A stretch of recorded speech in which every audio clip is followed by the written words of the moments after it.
Releasing later this year, the new universe of Starfield allows exploration of massive proportions. Joining the exploration organisation of Constellation, you strive to answer the mystery of what's out there. But there's another question that's been getting louder and louder as more gameplay and footage has been released. And it's not about the unexplored expanse, waiting to be unravelled, but what's in fact been left behind, engulfed in a cloud of mystery. The year is now 2330, and humans have expanded across space, settling in many different star systems across the Milky Way galaxy, becoming known as the Settled Systems. The largest faction of the Settled Systems, the United Colonies, houses their capital of New Atlantis in the Alpha Centauri system, on the planet Jemison. Their main source of materials comes from the mining colony of Cydonia. It's located in the neighbouring star system of Sol, on the planet Mars. Cydonia is actually a region on Mars, with it gathering a lot of attention due to its prominent geographical features, like the face on Mars. And continuing this inspiration, the Sol system seems to resemble our solar system, orbiting the Sun and 9 planets, which means that Pluto is considered a planet in Starfield. However, one of these planets, the origin of humanity, looks entirely different. We'd expect Earth to be displaying vibrant greens and blues of the land and sea, but it displays a dully brownish grey colour. So what could have caused this radical change in our planets, potentially causing a mass exodus? Well, it's worth noting that perhaps the colours in the map we've seen may not entirely be true. Captain Forrest points out that Mercury and Venus have quite a darkish blue hue, which doesn't really correlate with their earthly counterparts. So perhaps these colours are just based upon the sun's reflections. However, there are more clues that Earth is desolate. Lead quest designer Will Shen has answered many questions about Starfield, with one being asked about the changes of Earth. We can see what looks like Earth's own solar system in the Starfield gameplay trailer. Will there be quests taking us back there and exploring how things have changed? Yeah, actually, very early on in the main quest, we take you to our solar system, which in our lore is called the Old Neighborhood. Nice. And you'll be being sent there on a mission from Constellation to discover the mysteries of the artifacts, and you'll get in contact with the question of what happened to Earth, but also you'll go to Mars, and there's actually a settlement, one of the early settlements that humanity created after they left Earth. It's called Cydonia, and that's a whole city with its own problems and people to meet. So Will has revealed here that something has definitely happened to Earth, and humanity has left Earth, which to me sounds like humans have effectively now abandoned Earth. Potentially it's been renamed to the Old Neighbourhood, whatever that could mean. The story trailer has teased scenes that could be related to Earth. A dusty scene, with the only man-made structure being left as an arch. Many have compared this to the Gateway Arch in St. Louis. The highest arch in the world, the Gateway Arch was built to withstand both earthquakes and high winds. And it seems to have outlasted pretty much most of Earth, with the rest of Earth seemingly becoming a wasteland. But is this really the Gateway Arch? Shinji Itachimura raises a very good point. In Starfield we can see the sun rising off to the right hand side of the arch. But if we were on Earth, their Gateway Arch in St. Louis has the sun rising from the centre of the arch. Or maybe this means that there's been a true catastrophic structural change of the Earth, perhaps changing the pole locations, or maybe the landscape around St. Louis. In the gameplay trailer, there's a shot of a museum containing many objects of space exploration importance.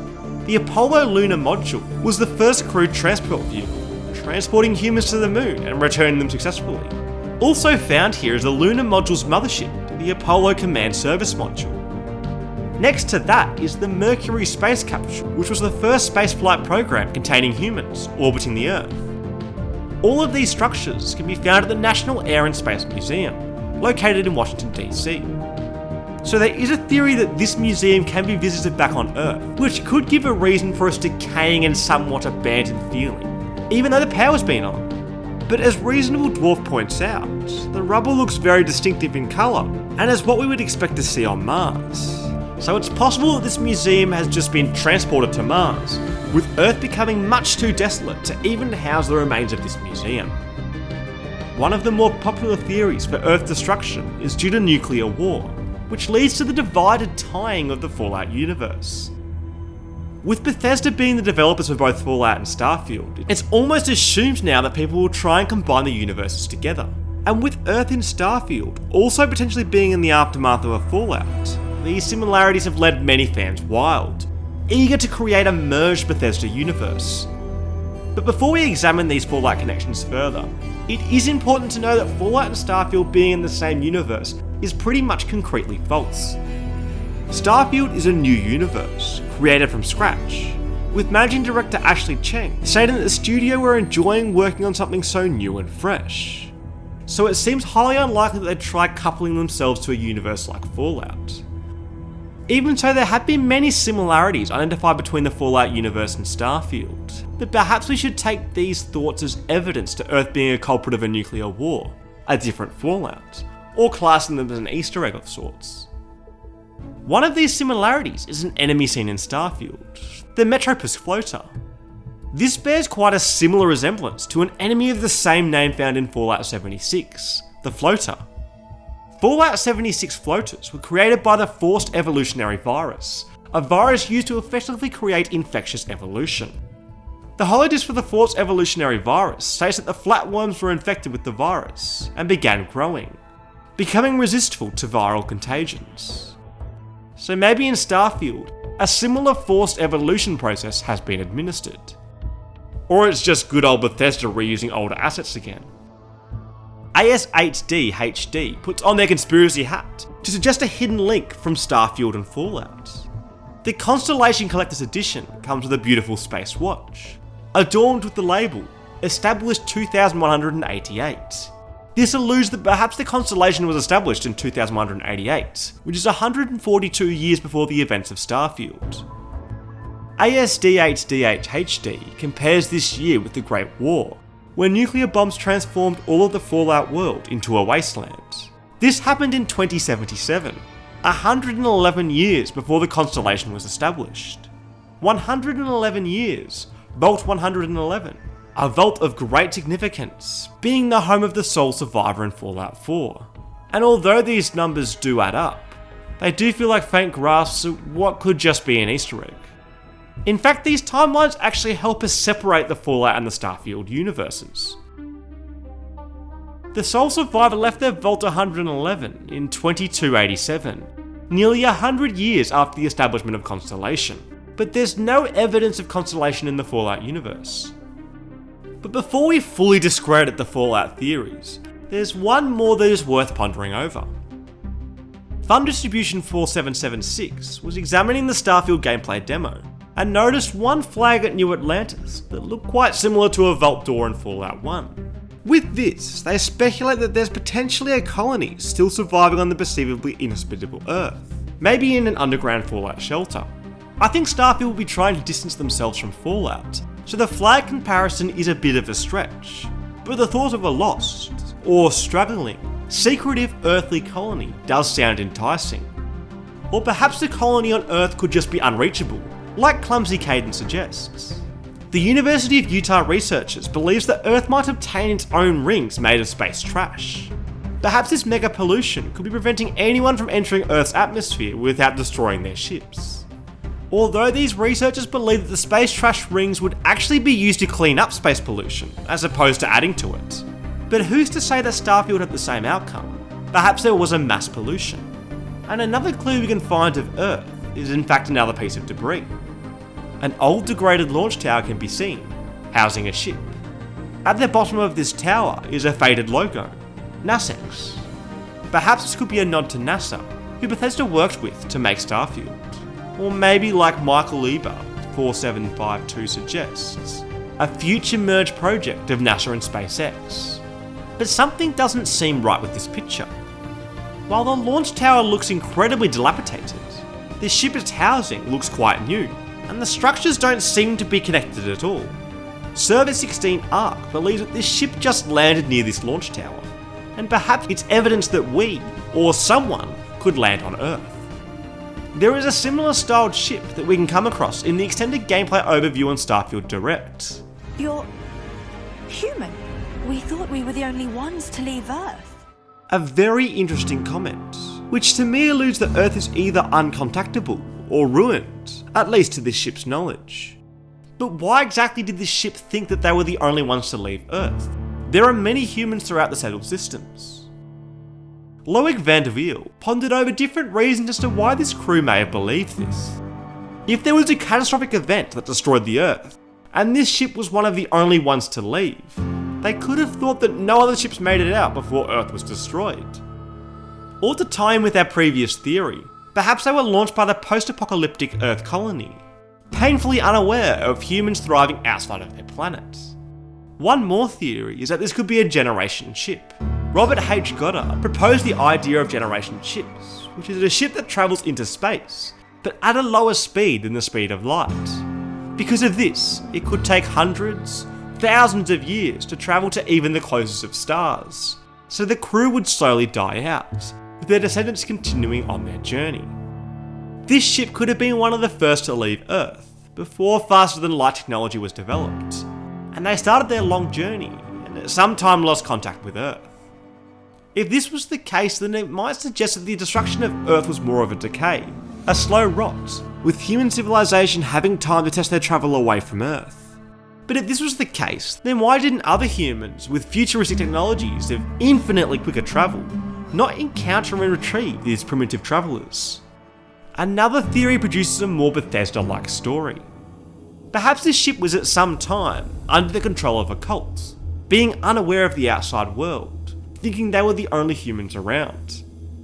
One trait in Starfield, the Serpent's Embrace, states that the beholder has grown up worshipping the Great Serpent, so cults are quite likely to be in the game. The Great Serpent is actually a constellation in the night sky, Hydra, found in the southern celestial hemisphere, and it's the largest constellation in the night sky. Hydra was depicted in Greek mythology, and ravaging the land, but was slain by Heracles. Heracles would smash Hydra's 9 heads, one by one with his club, but whenever he smashed one head, 2 would grow in their place. Now I wonder if this cult will follow or personify any of this mythological narrative. In truth, this ship could have even left before the unknowing disaster that occurred on Earth. Garner Land believes that this disaster was a result of a comet, becoming its decimated self in Starfield.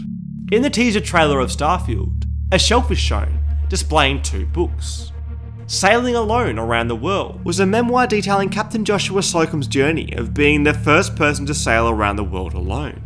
This book was then read by many aspiring travellers, encouraging them on their journeys. But it's the book to the right that brings more intrigue. Omega, The Last Days of the World, written by Camille Flammarion, describes a potential end of the world. In the 25th century, a comet made of lethal carbon monoxide hurtles towards Earth. Garner Land surmises that this lethal comet, mentioned in Omega, is why Earth has been destroyed. But in Omega, the comet actually ends up missing Earth by the narrowest of margins. Fast forward hundreds of centuries, the sun has been cooling, and the Earth has begun to freeze over. The last 2 remaining humans, Omega and Eva, on the brink of death, are shown a vision of Jupiter. We shall find there all the human race, perfected and transformed. Jupiter has received the inheritance of the Earth. Our world has accomplished its mission, and the life is over here below. Farewell. I think these books might evoke the drive of the constellation and the other ships. Sailing Alone Around the World encapsulates the courage, the tenacity of exploring the unknown, and the strength needed to do so. Omega displays the vision of a better life, a proper heir to the now spent Earth, the old neighbourhood. The constellation has spurred the search for artefacts to uncover humanity's greatest mysteries. Artefacts might be able to show visions, perhaps glimpses into the Jupiter utopia that Omega depicts. Boiled Trunip believes that these artefacts might be doing more harm than good, and actually thinks that the artefacts destroyed the Earth. Will Shen stated that the constellation sends the player to discover the mystery of what happened to Earth. And because of this wording, it seems like no one in the settled system actually knows what happened to Earth. Perhaps these alien-looking artefacts, also enclosed in mystery, are the true reason for not only what else is out there, but why Earth was destroyed. The collection of artefacts could lead towards the slow understanding that they do not just contain knowledge, but are actually the part of a greater weapon, something that can destroy planets. And perhaps this is where the player can make the choice, to destroy this weapon and avoid the destruction of planets, or solar systems. Or could they side with another faction and bring justice, retribution, or glory to their side? One Zakotash 3147 supposes that Constellation actually wanted to save Earth, which isn't really possible as the Earth is destroyed. But perhaps they could with time travel. With Starfield full of space travel, Bethesda will have thought long and hard with how time will intertwine with the player's journey throughout space. Starfield composer Inon Zur explains that when composing Starfield, he described it as the sanctified triplet. Everything is streaming, everything is changing, and everything is returning back. It presents itself, it develops, it goes back, some sort of circular journey. This looping, even displayed in the Starfield logo, could be a huge theme in the game, and perhaps this game is about resetting Earth to normal, either through a time loop, or just returning back. There are so many theories as to what could have happened, and what could happen to Starfield's Earth, and I'm excited to see what answers the game's anxious to reveal to us, and what further clues they can drop in time. What do you think is happening to Earth, and how big a part do you think it will play in Starfield?